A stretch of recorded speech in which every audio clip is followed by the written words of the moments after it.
ये सच है कि हर सवाल के जवाब नहीं होते। हमने कोशिश नहीं की होती तो तुम मेरे पास नहीं होती। परिस्थितियाँ ज़रूर रही हैं मुश्किल हमारी, परिस्थितियाँ ज़रूर रही हैं मुश्किल हमारी, पर उम्मीद के रहते हम कभी उदास नहीं होते। नमस्कार, मैं विजयलक्ष्मी गुप्ता आप सभी दर्शकों का अपने चैनल पर स्वागत करती हूँ। हमेशा की तरह ये उम्मीद करती हूँ कि सभी स्वस्थ होंगे, मस्त होंगे और सकारात्मक होंगे। थंबनेल पर आपने देख ही लिया होगा कि मुख्य सेविका भर्ती में जो महत्वपूर्ण इस समय चर्चा चल रही है वो या तो अंतिम चयन लिस्ट कब आएगी इसकी है, या सिलेक्शन वाली कटऑफ क्या हो सकती है इसकी है। इन्हीं महत्वपूर्ण बिंदुओं पर केवल चर्चा की जाएगी। तो जो भी अभ्यर्थी मुझे सुनना चाहते हैं, मुझे पसंद करते हैं, वो वीडियो में अंत तक बने रहें, और जिनको चीज़ें नहीं अच्छी लगती हैं, नहीं समझ में आती हैं, तो वो अपने संस्कार बिल्कुल भी नहीं दिखाएंगे और वीडियो को यहीं पर छोड़ करके अपनी पढ़ाई लिखाई में लग जाएं। तो आइए ज़्यादा देर न करते हुए अपनी चर्चा को शुरू करते हैं।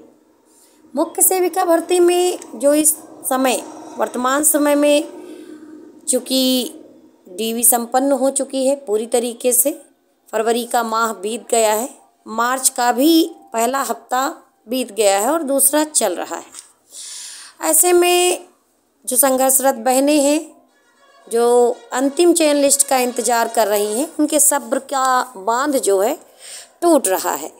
कितना इंतज़ार करें, कब तक इंतज़ार करें, ये महत्वपूर्ण प्रश्न उनके जेहन में बार बार घूमता है।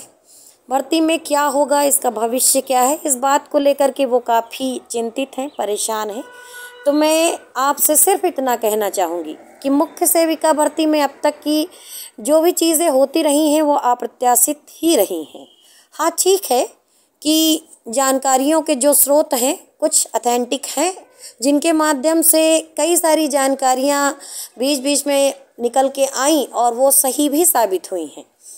परंतु जब बात आ रही है अंतिम चयन लिस्ट की, परीक्षा परिणाम की, कि किसका चयन होना है किसका नहीं होना है, तो आपको बताना चाहूँगी कि इस मार्च के महीने में फ़िलहाल आपका रिजल्ट आने की संभावना बहुत कम है।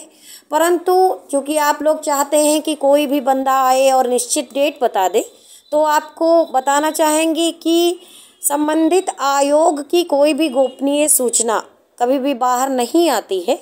और जो भी यूट्यूब के ज्योतिषाचार्य हैं या जो लोग ये घोषणा करते हैं कि उनके पास ऑथेंटिक सोर्स है और उनको चीज़ें पता हैं, वो भी संभावना जैसा शब्द जोड़कर फिर बताते ही क्यों हैं।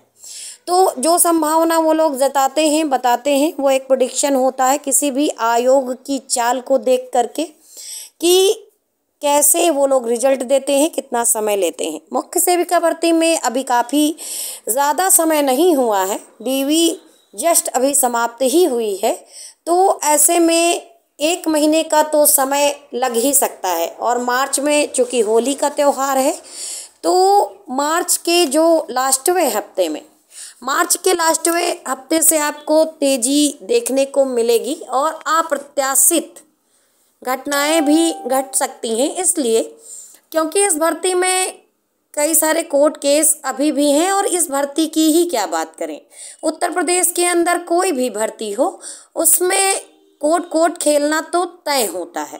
अभ्यर्थी अगर उत्तर प्रदेश के अंदर किसी भी आयोग के माध्यम से नौकरी पाना चाहता है तो उसके अंदर इतना धैर्य और साहस अवश्य होना चाहिए कि पहले वो एग्ज़ाम की तैयारी करे, फिर एग्ज़ाम का इंतज़ार करे, फिर रिजल्ट का इंतज़ार करे, डीवी का इंतज़ार करे, फिर फाइनल चयन का इंतज़ार करे, और बीच में उसको कोर्ट तो खेलना ही पड़ेगा। चूँकि ये महिलाओं की भर्ती है तो एक विशेष भर्ती है। जो भी अभ्यर्थी इस भर्ती से जुड़े रहे और उनका मानसिक जो शोषण हुआ है, मानसिक जो उनको प्रताड़ना मिली है, उसकी तो पराकाष्ठा ही हो गई है। उसको ऐसे समझिए कि महिलाओं की भर्ती है 5 वर्ष तक, यानी अभी तक महिलाएं 2021 से भर्ती आई, अब 25 चल रहा है। जो महिलाएं इस भर्ती से जुड़ी रहीं, जिन्होंने एग्ज़ाम पास किया, अच्छा स्कोर किया, वो इस नौकरी के चक्कर में अपने कई सारे जो ज़रूरी अनिवार्य रूप से कार्य होने थे उनको रोक कर बैठी रही हैं। और रिजल्ट अभी तक फाइनल नहीं आया है। तो जाहिर सी बात है इन 5 सालों में उन्होंने क्या झेला होगा, इसको तो कोई महिला ही समझ सकती है, खासकर तब जो वो इस भर्ती में रही हो। तो मैं इस बात को बहुत अच्छे से समझ सकती हूँ। 5 साल में बहुत कुछ बदल गया। जो एज उनकी तब थी वो अब नहीं है, और जो समझ तब थी वो अब नहीं है। कुछ उससे ज़्यादा समझदार हो गई और कुछ परेशान होके इतना ज़्यादा उनका बौद्धिक स्तर खराब हो गया है कि कोट कोट खेलने के लिए आमादा है। खैर कोई बात नहीं, प्रत्येक भर्ती में ये सब चीज़ें होती रहती हैं। बात करेंगे कटऑफ को लेकर के। कटऑफ को लेकर के काफ़ी लोग परेशान हैं कि सिलेक्शन वाली कटऑफ क्या हो सकती है। पहले भी मेरे द्वारा बताया गया है, जो भी डेटा कलेक्ट हुआ, जो जानकारी प्राप्त हुई, या जो भी चीज़ें हैं पास में, जो स्रोत हैं, उनके अकॉर्डिंग मेरे द्वारा पहले भी बताया गया था कि बिना नॉर्मलाइजेशन के अगर नॉर्मलाइजेशन ना किया जाए, रॉ मार्क्स देखे जाएं, तो 64 प्लस ही कटऑफ रहेगी। जिस बात को लेकर के काफ़ी हो हल्ला मचा था। हालांकि बाद में कुछ एक जो चैनल हैं, और टेलीग्राम चैनल हों चाहे यूट्यूब पर चैनल हों, कुछ एक चैनलों के माध्यम से और माननीय गुरुजी के माध्यम से भी इस चीज़ को क्लियर कर दिया गया कि 61-62 के बीच में कटऑफ रहेगी, वो भी नॉर्मलाइज्ड। तो जब नॉर्मलाइज्ड स्कोर 61-62 रहेगा तो आप खुद ही सब लोग समझदार हैं, बिल्कुल समझदार हैं। चूँकि 2 शिफ्टों का मामला है, तो जहाँ पर एक शिफ्ट में कम नंबर पे सिलेक्शन हो जाएगा, वहीं पर दूसरी शिफ्ट में +5 रहेगा तो ही सिलेक्शन संभव है। तो कटऑफ को लेकर के कोई विशेष चर्चा नहीं करेंगे, और ना ही करने की मुझे लगता है कि कोई ज़रूरत है, क्योंकि अब अंतिम चयन लिस्ट आने ही वाली है। हम लोगों ने स्टे हटने का 11 महीने इंतज़ार किया है। डीवी काफ़ी लंबी खिंच गई, 2 महीने समथिंग डीवी हुई, और अब 1 महीने का समय कम से कम आयोग कोई भी हो उसको चाहिए ही चाहिए इतना बड़ा रिजल्ट बनाने के लिए।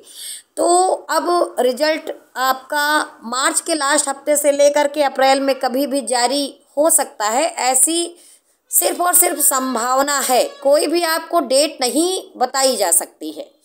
बीच में अगर कोई व्याधियां ना आई तो, और व्याधियां तो आती जाती रहेंगी, क्योंकि ये मानव स्वभाव है, जब चीज़ें लोगों की उनके हिसाब से नहीं होती हैं तो वो खेल बिगाड़ने का प्रयास करते हैं।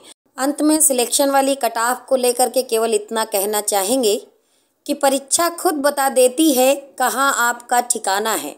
परीक्षा खुद बता देती है कहाँ आपका ठिकाना है, किसे डीवी में और किसे फाइनल में जाना है। तो बहुत मुख्य सेविका को चाहने वालियाँ, पर मुश्किल बहुत है पहचान पाना कि कौन जॉब करेगा और किसे बाहर